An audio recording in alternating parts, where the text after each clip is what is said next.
Welcome back. Continue with chapter 6.5. Okay, so I'm actually just going to do the first question for this section, and then I'll do the next question later in the week. So I want you guys to really be able to do number one, what I'm going to show you today, and be able to do that in the homework. And once you perfect that, then we can move on to some more difficult questions.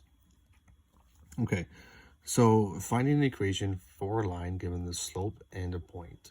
So when we're finding an equation of a line, we're always looking for y equals mx plus b. Okay, so always looking for the slope y-intercept form. Okay, so in the past, we've been given the slope and we've been given the y-intercept. Okay, but for today, we're going to only be given the slope, which is our m value. Okay, and we'll be given a point. So we don't have our y-intercept. So that's something we need to find.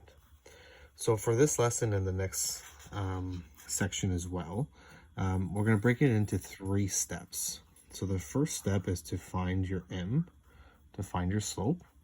The second step is to find your y-intercept. And then the third step is to write the equation.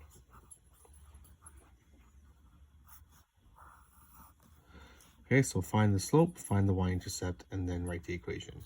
And we're doing this without graphing. Okay, so first step, find slope. Slope is given in this case. So we know that our m value is 2. Okay, so in order to make an equation, we need both m and b.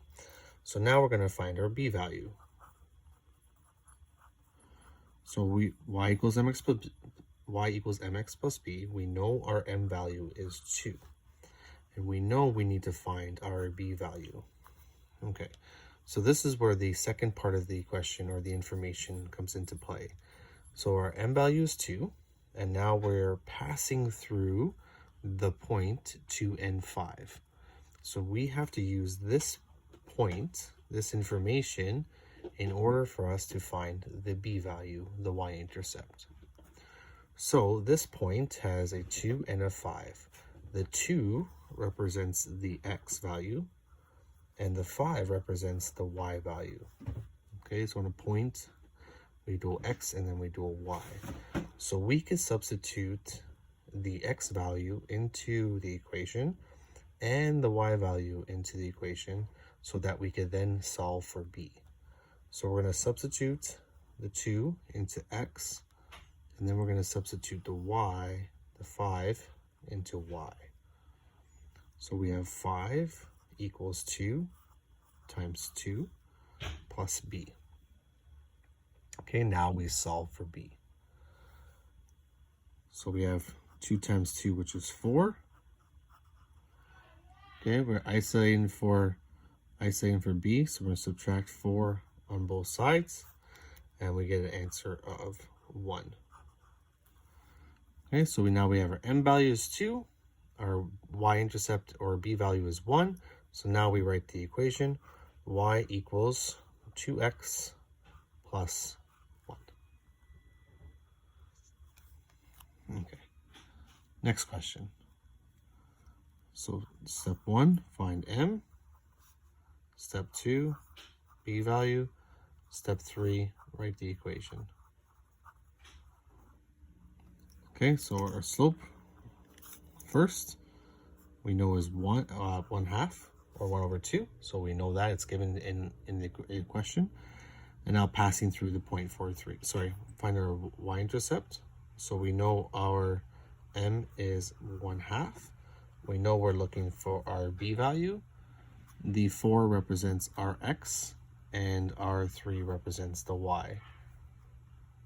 So we're going to plug in 4 into x, which would be here, and 3 into y. All right, so let's multiply this fraction. So fraction times a whole number is 1 times 4. So 1 times 4 is 4. Keep the denominator, which is 2, plus b. If you want, when you're multiplying a whole number of fractions, just the numerators, if you want to, you can put over 1. So you're doing 2 times 1, but it's always just going to be whatever the first fraction is. Okay, so now we have our fraction. Whenever you get a fraction, see if you could divide it into a whole number before you move on. So in this case, we have 4 divided by 2. So we divide it, so it's 2. Okay, isolate for b, so subtract 2 on both sides. 3 minus 2 is 1, once again. It just happens that we got the same answers for both of them. Now rewrite the equation. Y equals 1/2 x plus 1